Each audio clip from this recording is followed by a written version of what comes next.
GAC Aion UT akhirnya siap tampil dan jualan resmi di Gias 2025, dan ini bukan mobil listrik kaleng-kaleng. Ini adalah hatchback bergaya futuristis yang datang langsung dari Tiongkok dengan janji manis, desain nyentrik, fitur segudang, dan yang paling menggoda. Harga yang katanya bisa mulai dari 200 jutaan. GAC Aion udah kasih sinyal serius di Indonesia lewat pabrik rakitan CKD bareng Indomobil.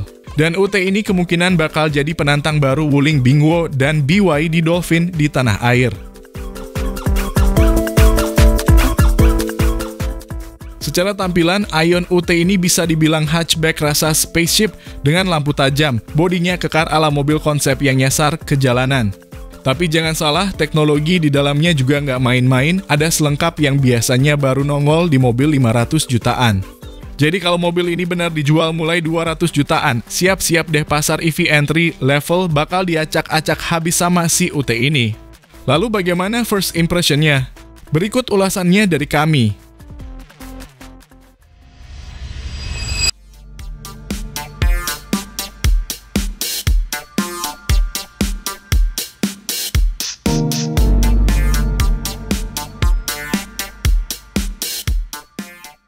Halo semua, selamat datang di channel Oblitz.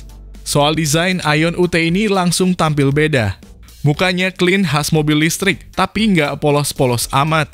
Ada guratan-guratan tajam di kap mesin dan desain bumper yang futuristik. Lampunya pakai desain sipit pipi horizontal, LED tentunya, dan kalau dilihat dari kejauhan, bisa disangka kayak mobil konsep yang turun ke jalan. DRL-nya juga ngikut tren eyebrow lighting ala mobil Korea, tajam, berkarakter, dan ngasih kesan mewah meski harganya masih masuk akal.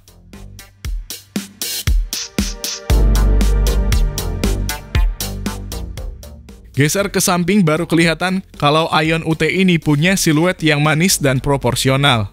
Garis bahunya tegas dari lampu depan sampai lampu belakang, nambah kesan dinamis. Pilar C agak tebal, tapi jendela belakang dikasih aksen hitam biar nggak kelihatan buntu. Velgnya pakai model two-tone dengan desain ala turbin, kelihatan sporty dan modern, ukurannya 17 inci, cukup gagah buat mobil sekecil ini.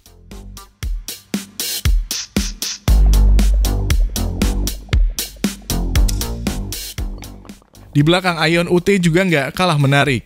Lampunya model LED bar yang nyambung dari kiri ke kanan, khas EV masa kini. Bumper bawahnya punya aksen diffuser, meskipun cuma pajangan, tapi berhasil ngasih kesan sporty. Ada spoiler kecil di atas kaca belakang yang bikin tampilannya makin proper. Overall, pantatnya Aion UT ini kelihatan rapi dan nggak norak.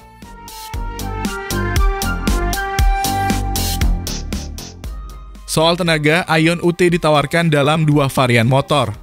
100 kW alias 134 horsepower dan 150 kW alias 201 horsepower tergantung varian baterainya. Untuk ukuran city car, tenaga segini udah bisa bikin senyum-senyum sendiri tiap ngegas. Torsinya instan khas EV dan akselerasinya gesit di jalanan kota. Jarak tempuhnya juga lumayan, sekitar 400-500 km tergantung kapasitas baterai.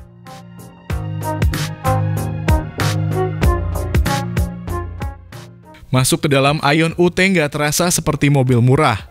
Layout dashboardnya modern mengarah ke minimalis tapi tetap fungsional. Layar tengah 14,6 inci jadi pusat kontrol utama dan ada instrumen cluster 8,8 inci digital juga di balik setir. Setirnya flat bottom, desainnya mirip mobil Eropa dan semua tombol-tombol penting udah digital. Materialnya belum premium banget, tapi jauh dari kata murahan.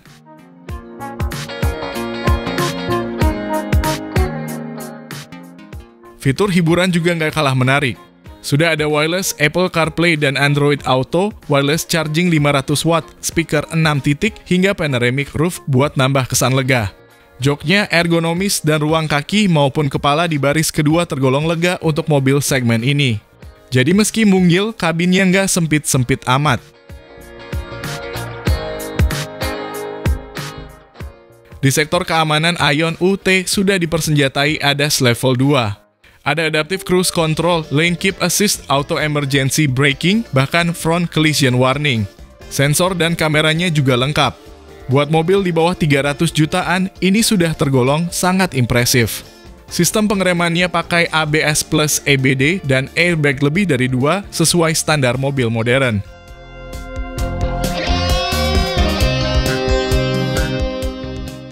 Salah satu keunggulan Aion UT adalah charging speed-nya.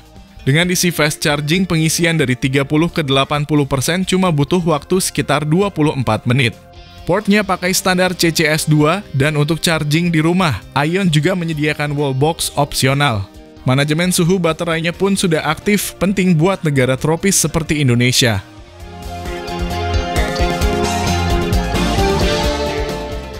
Banyak reviewer luar yang udah nyoba Aion UT bilang kalau mobil ini punya karakter handling yang ringan tapi tetap stabil. Setirnya enteng buat manuver di dalam kota, suspensinya agak firm tapi masih nyaman. Cocok buat Anda yang sering selap-selip di Jakarta atau kota besar lainnya. NVH alias noise, vibration, harshness juga cukup minim. Bukti engineeringnya nggak main-main.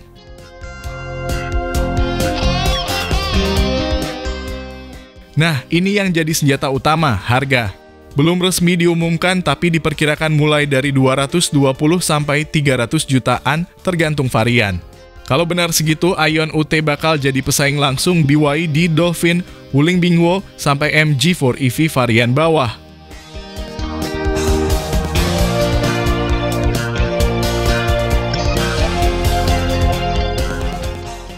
Lalu bagaimana menurut pendapat Anda mengenai dari mobil listrik baru Indonesia dengan values komplit ini? Apakah Aion UT berpotensi jadi EV paling worth it tahun ini? Mohon sampaikan di kolom komentar.